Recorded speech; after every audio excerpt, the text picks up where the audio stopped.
In my Code Geass review, I briefly mentioned that I wasn't a fan of mecha due to the fact that my slow attention span makes me allergic to things like slow plot development and boring political bullshit they include. But I decided to give Full Metal Panic a go anyway, since apparently it wasn't just a mecha anime, but it was a mecha action high school comedy sci-fi with a little bit of romance type anime. And I needed an anime to keep my mind off Baccano, which is a show you should totally go watch right now.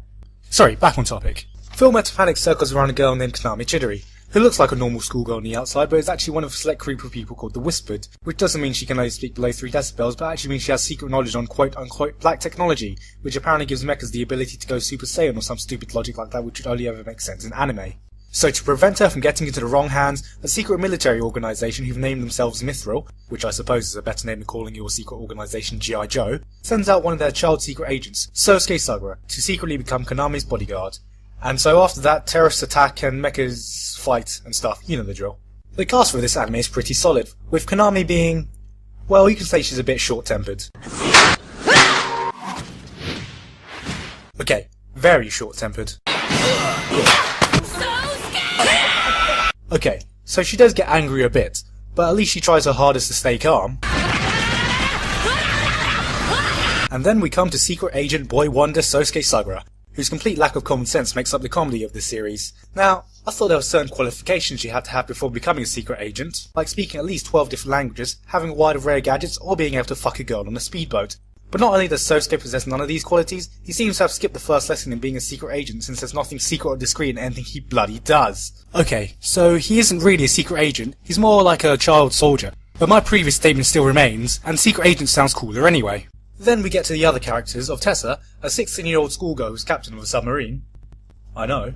Cullinan, whose every line is pure gold to me since I imagine it to be Sean Connery's voice coming out of his mouth. And then we get to Garan, the bad guy of the series who works for a terrorist organisation whose main goal is to... Well actually, the series never tells us. I assume it's to fuck over America or something, since that seems to be the goal of most terrorist groups nowadays. But I suppose if they really wanted to do that, they could just look at the current economy and see that they don't need to bother with this black technology business or the Whispered, and realise that all they really need to do to fuck a country up is take out a bunch of mortgages.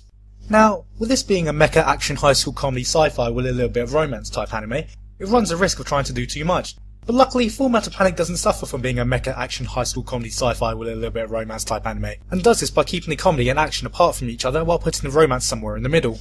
The comedy plays on a relationship between Sosuke and Konami, and Sosuke's complete inability to fit in with society, like bringing in guns to school and setting off flashbangs in the classroom. It doesn't seem to matter though, since the teachers just don't look like they give a fuck. When I was in school, I got my bollocks kicked off if the phone in my pocket did so much as a cough. But Sosuke could bring in knives, guns, grenades, penis enlargement machines, AIDS, and all he would get is a quick talk from the teachers and a slap from Konami. While the comedy is okay, I thought the series episodes were far superior to the comedy episodes, which is why I'm glad there were more serious episodes. I like the way they focus more on the pilots themselves than the actual mechas, which is the biggest qualm I have with most mecha anime. And some of the action scenes could be surprisingly intense, so in the end it was everything I could have hoped for in a mecha action high school comedy sci-fi with a little bit of romance type anime. The animation is actually pretty good, well at least for its time, and I can only thank God that they didn't go crazy with CG effects seeing as this anime came from Gonzo, after seeing what CG could do to another mecha anime they made. They also kept fanservice pretty minimal, except for maybe a few moments in the show. And you know my opinion of dubbing is generally good, and this anime was no exception. One problem I had with the series is with the villain Garan. It's not that he was a bad villain, it was just that he wouldn't fucking die since he comes back about 3 times after supposedly getting killed. I mean, he took a bloody headshot before the anime even started. So until the episode where Chuck Norris himself descends from the sky with the army of darkness and personally stabs him through the heart with the sword of Excalibur, I'm gonna say right now that if he returns in the second raid, I fucking called it. No spoilers in the comments section, please. Overall, Full Metal Panic is a solid series that I could recommend to most people. It's fun, entertaining, and I would actually think that this may ironically enough appeal to non-mecha fans more, since it doesn't have the epic political stories that are present in most mecha anime. If there's anything I've learned from watching this anime, it's that you should go watch Baccano now! I mean, what I meant to say was, it's a good all-round anime that was enjoyable to watch, though there weren't any scenes in this show that made me think this show was anything just better than plain good.